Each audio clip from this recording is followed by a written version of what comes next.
Традиционно осень считается порой творчества и созидания. Природа постепенно замедляет бег, подготавливаясь к зимнему сну, и приходящий на смену яркой суете лета покой точно освобождает некий ресурс вдохновения. В гончарной мастерской Екатерины Пурдышевой возобновился процесс изготовления изделий из глины и керамики. В основном у меня акцент на посуду. У меня нет такого, чтобы можно брелочки какие-то сделать, такого нет. Мне хочется, чтобы дети, родители пользовались этим всем. В гончарном творчестве главным является его величество навык, который, в свою очередь, приходит с опытом. В процессе практики пальцы начинают чувствовать материал, автоматически контролируя форму и толщину стенок будущего изделия. Безграничные и просторы для развития мастерства. Екатерина смело экспериментирует с формами, текстурой и цветом. Я учусь, потому что постоянно надо учиться. К сожалению, нет такого, чтобы курсы были керамистов. Все делятся своим опытом со временем уже, когда они уже становятся повыше уровня. Они делятся, конечно, они сами открывают эти же курсы. Но у каждого мастера, каждый мастер, когда он уже научится, у него есть своя техника лепки. Гончарное мастерство Екатерина освоила чуть более 2 лет назад. В числе многочисленных шедевров керамиста такие блюда ручной работы. А вот эта чашечка стала первым изделием мастера. Вообще вынашивала это 2 года. Вынашивала и хотела что-то делать своими руками. Думала, это на самом деле очень легко. Прям когда смотрела видео. На самом деле это не очень-то и легко. Руки начинают, когда гончарный круг крутится, руки начинают ходить ходуном. В 2024-м Екатерина открыла мастерскую. Здесь ученики осваивают как ручную лепку, так и изготовление изделий на гончарном круге. Вот это блюдо выполнено одним из самых юных интересантов – дошкольником.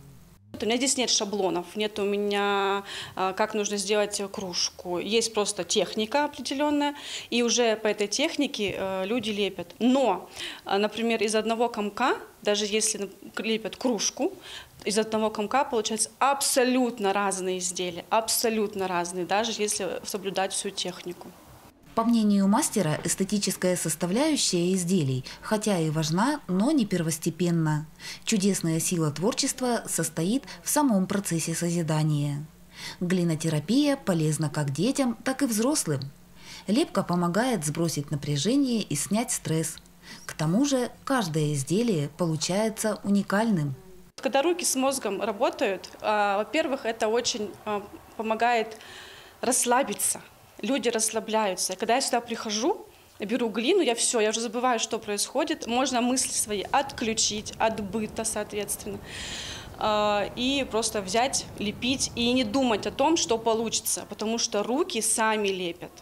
Помимо занятий с дошколятами и школьниками, Екатерина проводит благотворительные мастер-классы. Так, в прошлом учебном году студенты политехникума под руководством керамиста изготавливали обереги для близких, которые находятся в зоне специальной военной операции. И, в принципе, в ручной лепке даже интереснее, потому что есть неровности на каждом изделии, и оно прям становится индивидуальным. Придать глине форму, по желанию нанести на фигурку узор, выбрать цвет – творчеством ребята увлеклись с первых минут. Вскоре заготовки превратились в треугольники, ромбы, сердечки и окружности. Последующий процесс обработки занял около 2 недель. После обжига талисманы стали твердыми и прочными, а цвета – более яркими. Процесс долгий. Получается, на мастер-классе мы слепили. Как минимум 5-7 дней это изделие стоит на полке, потому что глине нужно усохнуть немножечко. После этого мы отправляем в муфельную печь при обжиге 950 градусов, где это изделие становится уже прочным.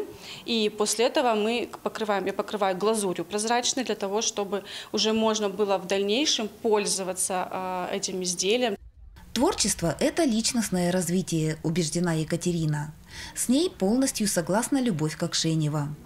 По профессии Любовь Евгеньевна – учитель технологии. Ведущим же направлением творчества для самой мастерицы остается изготовление славянских кукол. О них Любовь Евгеньевна знает массу интересного, а ее личная коллекция насчитывает сотни экземпляров. Первоначально самодельные фигурки были призваны защитить от лиха, укрепить здоровье и привлечь удачу. Рябинка – это самая главная обережная кукла для женщин. Это женский оберег. Он, раз самый главный, значит, он оберегает женщину, оберегает дом и всех, кто живет в этом доме. Это народная кукла, кукла-оберег. Вообще родилась она как бы в сентябрьская, но она летняя кукла, потому что все числа передвигаются. В 2019 году Любовь Евгеньевна была удостоена почетного звания мастера народных промыслов Якутии. Премудростями мастерства рукодельница охотно делится и с детьми, и со взрослыми. Мастер-классы, которые она дает на праздниках и гуляниях, всегда привлекают большое количество интересантов. Так, на традиционных библиосумерках в стенах городской детской библиотеки под руководством учителя гости изготавливали обереги. Издавна считалось, что благополучие и достаток в семью привлекала подковка, а от злых сил хозяев защищал веничек. В давние времена такие талисманы имелись в каждом доме. Вот такие вот обереги каждый себе делает. Это для достатка, для чистоты, от сглаза. Это семейный оберег. И это тоже вот у нас подкова, тоже семейный оберег. Тут домовеночек и вешается, вот именно подкова вешается вверх, чтобы все осталось у тебя в доме. Дети хорошо, быстро усваивают и очень нравится. Тут уже очередь стоит. Все хотят сделать обереги.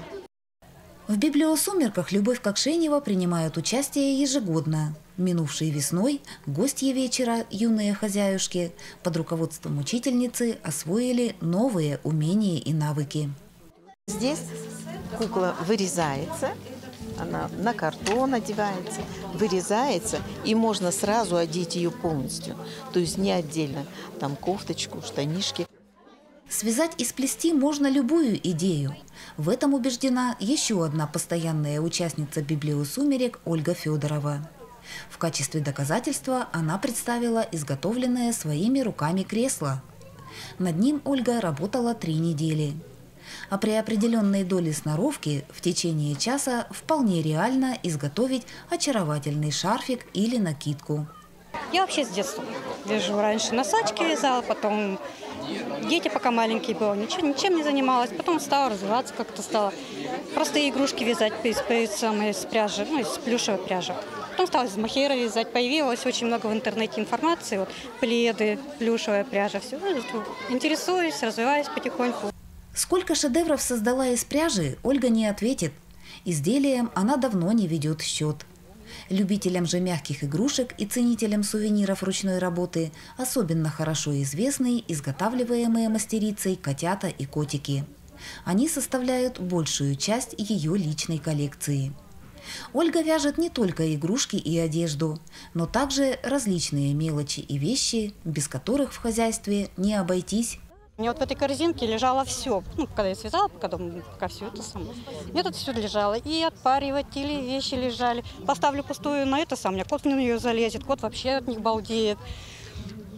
Я думаю, что очень полезно это самое хозяйство. Можно и игрушки сложить, допустим, и пледики, все что угодно.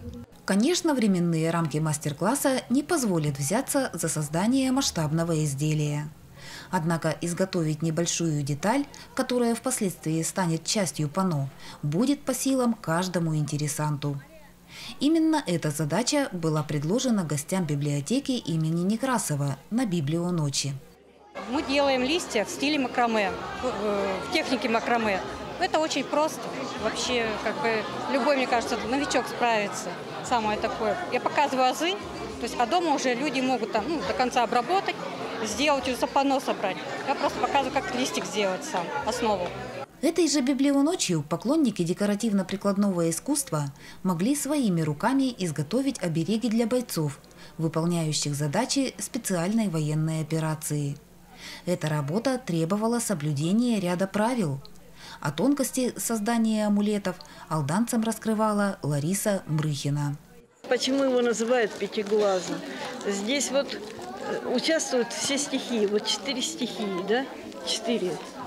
Огонь, вода, земля, воздух, да? И 5 – это дух земли. Он оберегает от плохих духов.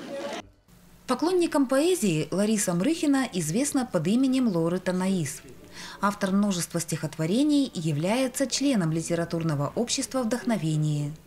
Через его величество слова, объединяемые вдохновением поэты и писатели, рассказывают о своих чувствах, стремятся донести до слушателей ту или иную мысль, а также ищут ответы на самые разные вопросы. Здесь и сейчас живу, песни пишу ночами, здесь и сейчас творю с завязанными глазами, здесь и сейчас для меня жизнь мое испытание. Здесь и сейчас за грехи вечные покаяние. Не секрет, что стихи и творчество все возрасты покорные. Софье Кожаевой интересны разные виды искусства. Девочка вышивает и изготавливает украшения из бисера. Кроме того, она пробовала работать с эпоксидной смолой, глиной и керамикой. И Соня уже ведет свои мастер-классы. Я учу их делать фенечки из бисера. Я вообще научилась из интернетного видео. Все начинания Сони горячо поддерживает дедушка. Михаил Перцев, известный в Алдане мастер плетения изделий из лозы. Это искусство Соня освоила давно. И в изготовлении посуды, бытовых мелочей, сувениров, предметов быта и даже мебели с удовольствием помогает дедушке. В творческой семье секреты мастерства передаются из поколения в поколение. Есть корзинки вот такие донышки, вот такие у нас все из лозы. Мир творчества и созидания прекрасен и безграничен. Погружение в него не только дает человеку возможность освоить то или иное увлекательное искусство или полезное ремесло. Стихия великолепия наполняет душу особенной энергией жизнелюбия и оптимизма.